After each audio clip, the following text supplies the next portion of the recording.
Hello friends, welcome to our YouTube channel wings educator के YouTube channel पर आप सभी का स्वागत है।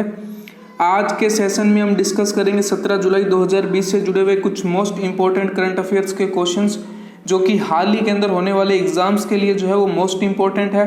तो आप इस सेशन के एंड तक बने रहिए। अगर आप चाहते हैं इस वीडियो की PDF को डाउनलोड करना तो आप हमारा टेलीग्राम ग्रुप विंग्स एजुकेटर को ज्वाइन कर सकते हैं, या नीचे डिस्क्रिप्शन में दिए लिंक से भी जो है वो आप इस वीडियो की PDF को डाउनलोड कर सकते हैं। तो आज का फर्स्ट क्वेश्चन क्या है? एशियाई विकास बैंक के द्वारा किसे ADB का नया उपाध्यक्ष नियुक्त किया गया है? तो इसका जो सही आंसर है वो हो जाएगा ऑप्शन ए, अशोक लवासा जी को नियुक्त किया गया है ADB के अंदर नया उपाध्यक्ष।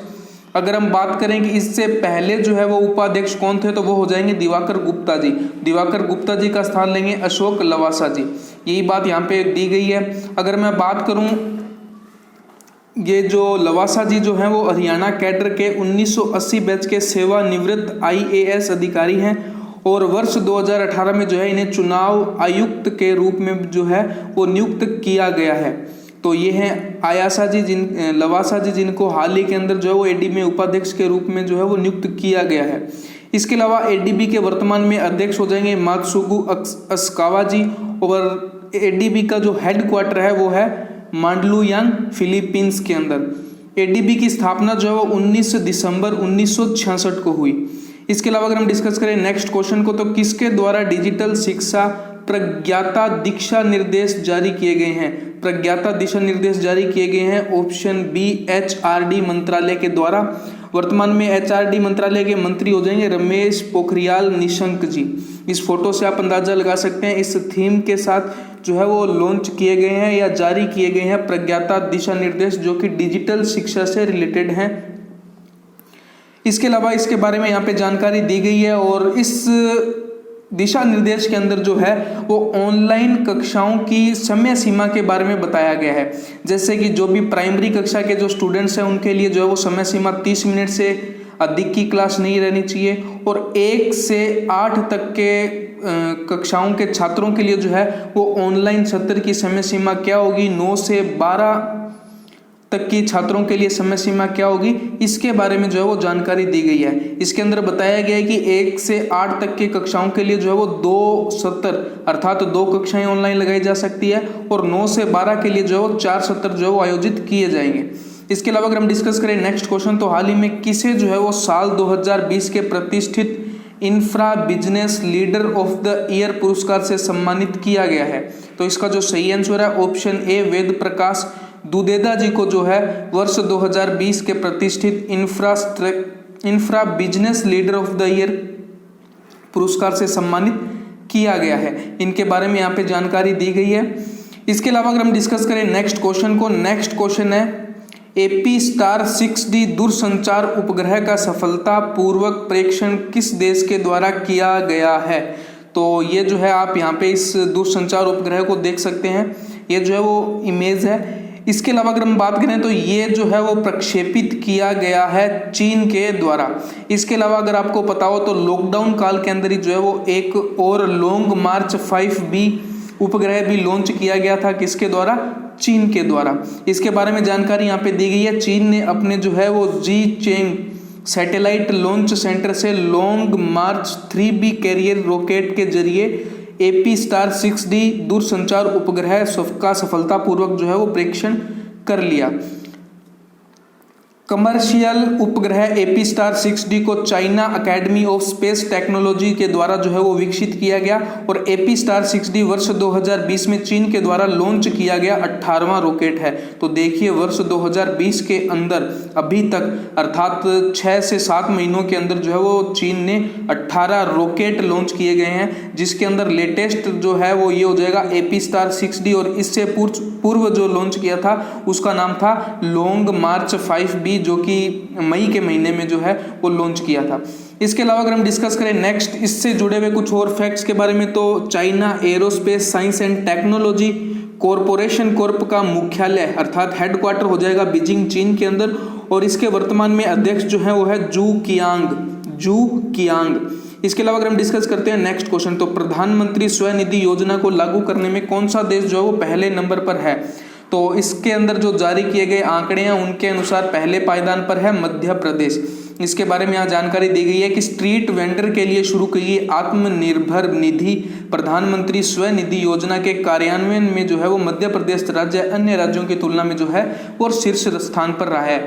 इसके अलावा अन्य राज्यों की रैंकिंग के बारे में जो है अभी कोई डाटा रिलीज नहीं किया गया है, खाली टॉप के ऊपर जो राज्य रहा है या शीर्ष राज्य के बारे में जानकारी दी गई है कि मध्य प्रदेश जो है वो इस सूची में शीर्ष स्थान पर है। इसके अलावा अगर हम डिस्कस करें नेक्स्ट क्वेश्चन को, तो ग्लोबल ह्यूमैनिटेरियन अवार्ड 2020 के वेबिनार में टॉप पब्लिश्ड पुरस्कार से किसे सम्मानित किया गया है? तो इसे पुरस्कार से सम्मानित किया गया है ऑप्शन ए सचिन अवस्थी जी को। इनके बारे में यहाँ पे जानकारी दी गई है कि सचिन अवस्थी को लंदन के ग्लोबल ह्यूमैनिटेरियन अवार्ड्स 2020 के लिए आयोजित एक वेबिनार में टॉप पब्लिस्टिक पुरस्कार से सम्मानित किया गया है। सचिन अवस्थी वो व्यक्ति हैं जिन्होंने जो है वो एक हरिद्वार से वाराणसी तक 5 दिवसीय लंबी स्वच्छ गंगा जागरूकता यात्रा का आयोजन किया था, जिसे वंदे गंगे स्वच्छता जन जागरण यात्रा भी कहा जाता है। तो इनके लिए जो है वो इन्हें पुरस्कृत किया गया है। इसके अलावा अगर हम बात करें वर्ल्ड ह्यूमैनिटेरियन ड्राइव के संस्थापक और अध्यक्ष हो जाएंगे अब्दुल वासित सैयद जी, और इसका हेडक्वार्टर लंदन यूनाइटेड किंगडम के अंदर है। नेक्स्ट क्वेश्चन है कि इफ इट ब्लेड्स पुस्तक किसके द्वारा लिखी गई है? तो ये लिखी गई है ऑप्शन डी स्टीफन किंग के द्वारा। ये आप बुक का फ्रंट पेज और आप स्टीफन किंग की फोटो भी यहाँ पर देख सकते हैं। तो इनके द्वारा लिखी गई है इफ इट ब्लेड्स पुस्तक, और एग्जाम के पॉइंट ऑफ व्यू से जो इम्पोर्टेंट है क्योंकि बुक्स जो है वो एग्जाम के अंदर लगातार पूछी जाती रही है, जो कि एसएससी के एग्जाम हाल ही के अंदर, सीपीओ के एग्जाम लास्ट ईयर हुए थे, या फिर मैं बात करूं इस साल जो सीजीएल के एग्जाम हुए तो उनके अंदर भी जो है लगभग शिफ्ट के अंदर जो है वो बुक से रिलेटेड क्वेश्चन पूछा गया। तो इसकी पूरी संभावना है कि आने वाले सीएचएसएल सीपीओ फेज 8 की परीक्षाओं के अंदर भी जो है वो बुक से रिलेटेड क्वेश्चन पूछा जाए और उसके अंदर जो है वो इस बुक को पूछ लिया जाए। तो आप जो है वो बुक से रिलेटेड क्वेश्चंस को बार बार रिकॉल करते रहिए। आप पीडीएफ को डाउनलोड करके जो है इन क्वेश्चंस को बार बार रिकॉल कर सकते हैं, और पीडीएफ को डाउनलोड करने का तरीका जो है वो मैंने आपको स्टार्टिंग के अंदर बता दिया। अगर हम बात करें इस बुक की कहानी जो है वो अल्बर्ट मैकडरेड मिडिल स्कूल के पास रखे बम पर केंद्र है। मतलब जो एक कहानी वास्तविक घटना पर आधारित है। अल्बर्ट मैकडरेड मिडिल स्कूल के पास जो है वो एक बम रखा गया या बम पाया गया, जो कि इन्होंने इसका अनुभव को जो है इस बुक के जरिए शेयर किया। अगर हम बात करें उनकी सर्वश्रेष्ठ फिल्म द आउटसाइडर की अगली कड़ी है, मतलब इससे जुड़ी हुई एक फिल्म भी जो है वो बनाई जा चुकी है द आउटसाइडर नाम से। इसकी ही अगली कड़ी पे जो है इन्होंने बुक प्रकाशित की है। इसके अलावा अगर हम डिस्कस करें नेक्स्ट क्वेश्चन, तो स्पोर्ट्स अड्डा के नए ब्रांड एम्बेसडर किसे नियुक्त किए गए हैं? तो आप फोटो से अंदाजा लगा सकते हैं। इसका सही आंसर हो जाएगा ऑप्शन सी, ब्रेटली को नियुक्त किया गया है स्पोर्ट्स अड्डा के नए ब्रांड एम्बेसडर। यह एक जो है वो इंडियन समाचार और सूचना प्लेटफॉर्म है, जो कि क्रिकेट, फुटबॉल या अन्य खेल से जुड़ी ताज़ा जानकारी के लिए जो है वो लोगों को अपडेट करता है। अगर हम बात करें कि ब्रेटली जो कि पूर्व ऑस्ट्रेलियाई तेज गेंदबाज और क्रिकेट दिग्गज खिलाड़ी हैं, जिन्होंने ऑस्ट्रेलिया के लिए जो है वो काफ़ी क्रिकेट खेला और वर्तमान में जो है वो संन्यास ले चुके हैं। इसके अलावा अगर हम डिस्कस करें नेक्स्ट क्वेश्चन, तो हाल ही में किस देश के प्रधानमंत्री एलिस फाक ने जो है वो अपने पद से इस्तीफा दे दिया है? तो ये जो हैं वो प्रधानमंत्री हो जाएंगे कहाँ के? ट्यूनीशिया के, जिन्होंने हाल ही के अंदर जो है वो अपने पद से इस्तीफा दे दिया है। अगर मैं बात करूँ ट्यूनीशिया के राष्ट्रपति हो जाएंगे केस सैयद जी, और यहाँ की कैपिटल हो जाएगी ट्यूनिस। इसके अलावा आज का नेक्स्ट क्वेश्चन रहेगा कि किस देश के फुटबॉल टीम के पूर्व कप्तान माइल जेडिनक ने जो है वो खेल से संन्यास लेने की घोषणा की है? तो ये जो है वो ऑस्ट्रेलिया के खिलाड़ी है, जिन्होंने हाल ही के अंदर संन्यास लेने की घोषणा की है। अगर हम बात करें इनकी टीम का नाम जो है यहाँ पे दिया गया है स्कोरर्स जो है वो ऑस्ट्रेलियाई फुटबॉल टीम के पूर्व कप्तान माइकल जेडिनक ने खेल से संन्यास लेने की घोषणा की है। जो स्कोरर्स है वो ऑस्ट्रेलिया के ही राष्ट्रीय फुटबॉल टीम का आधिकारिक उपनाम है, जो कि अंतर्राष्ट्रीय पुरुष फुटबॉल में ऑस्ट्रेलिया का प्रतिनिधित्व करते थे, और उन्होंने वर्ष 2008 में राष्ट्रीय टीम के साथ अपने करियर की शुरुआत की और ऑस्ट्रेलिया के लिए 79 मैच खेले। तो ये थे इनके करियर के बारे में कुछ जानकारी।